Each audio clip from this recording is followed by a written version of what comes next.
Shakespeare is internationally recognised as one of the greatest literary geniuses in history.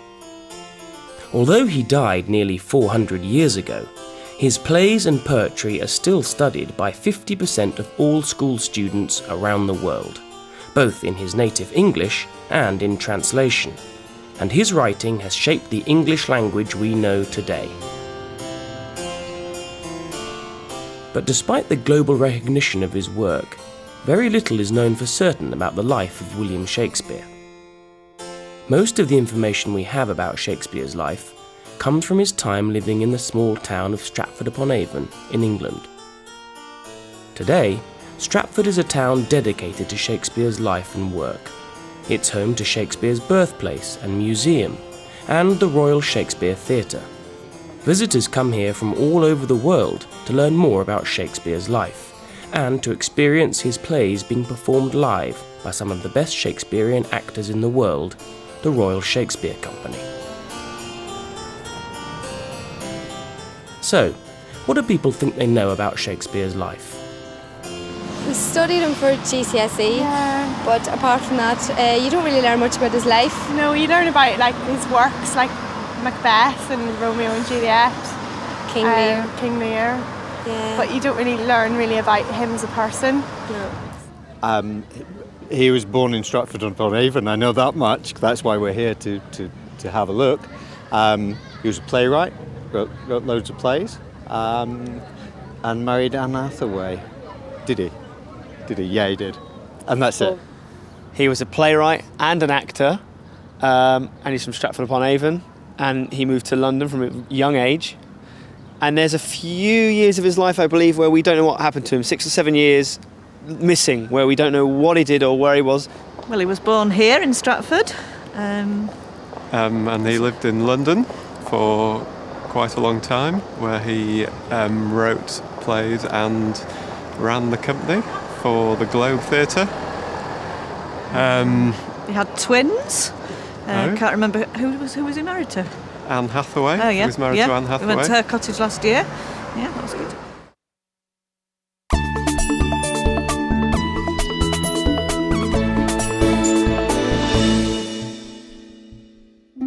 So, what are the facts? What do we actually know about Shakespeare?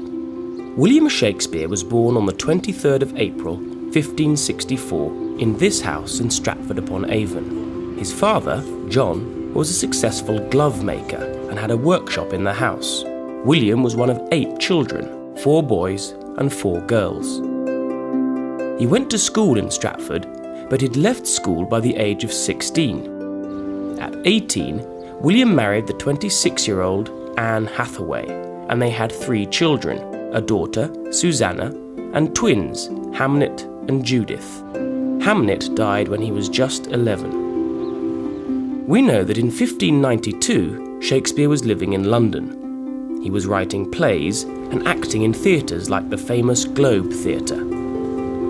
But we don't know when he left Stratford, or how he became a playwright.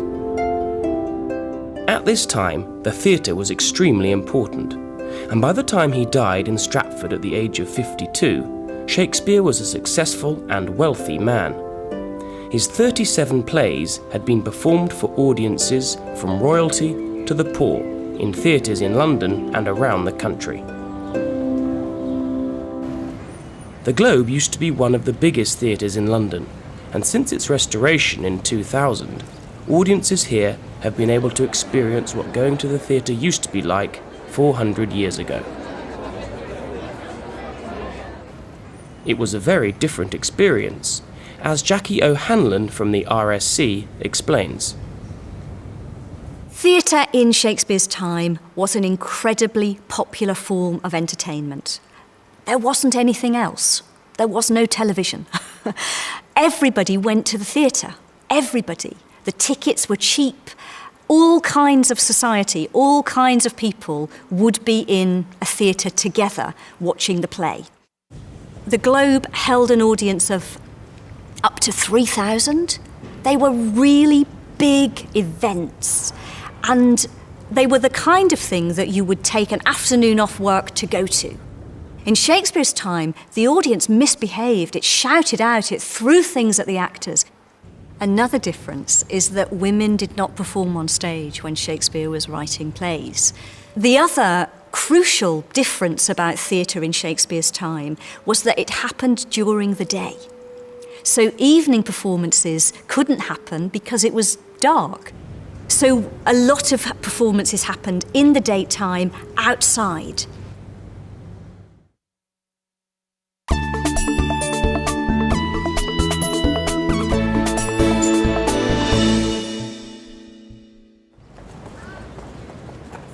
In 2011, the Royal Shakespeare Theatre in Stratford was transformed to provide the best possible venue for bringing Shakespeare to a wider audience.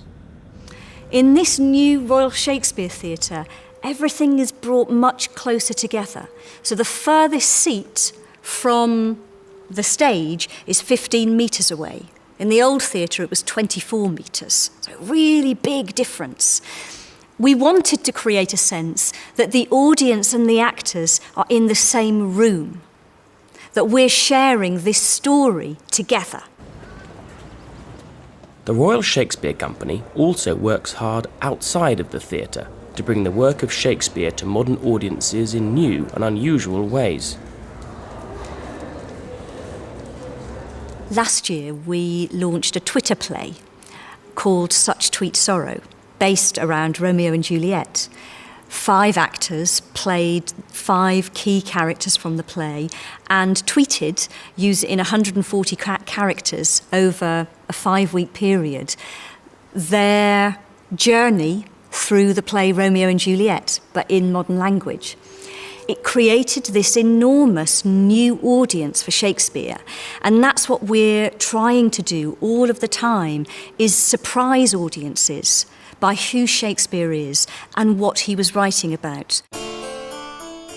But the genius of Shakespeare is his use of the English language and the stories that he tells. Shakespeare uses about 20,000 words throughout his 37 plays. That's not a huge number today, but when he was writing, it was. And it's possibly not what the words are, but it's how creatively he uses those words that is his genius. It's the way he places words next to each other that creates their beauty and their very unique meaning to us. However, while most people have had to study Shakespeare at school, they rarely continue to read his work as adults. So what do we learn from his stories? And why are they so popular? I think what we learn from Shakespeare, whether we read the plays or perform the plays or watch them as an audience member, is we learn about ourselves. I fundamentally believe that. The reason the plays have stayed alive for 400 years is because they speak about us. They speak about the world we live in, each other. These days, for many people, seeing Shakespeare performed at the theatre is reserved for a special occasion. People worry that they can't understand Shakespeare, but as Jackie O'Hanlon says, this should not be a barrier. I will first of all look at a Shakespeare play and not immediately be able to understand it. So the first thing is to accept that's normal and good. And we find this a lot with students that we work with that have English as an additional language, that actually they will make more progress with Shakespeare than students who speak English as their first language, because speakers of English as an additional language are used to learning new words all the time, and Shakespeare's just another language to learn. And even if people are sometimes unsure about Shakespearean language, most people can remember at least a few quotes, although not always correctly.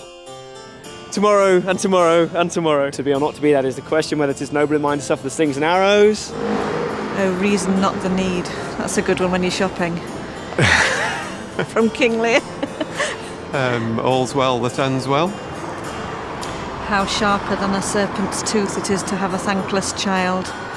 My mother used to quote that to me all the time. I'm trying to think of more. I can't. To be or not to be is the obvious one. Yeah. A horse, my kingdom for a horse. Shall I not compare thee to a summer's rose? Yorick?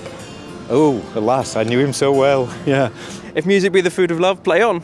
That's a good one. It is a good one. That's a very good one.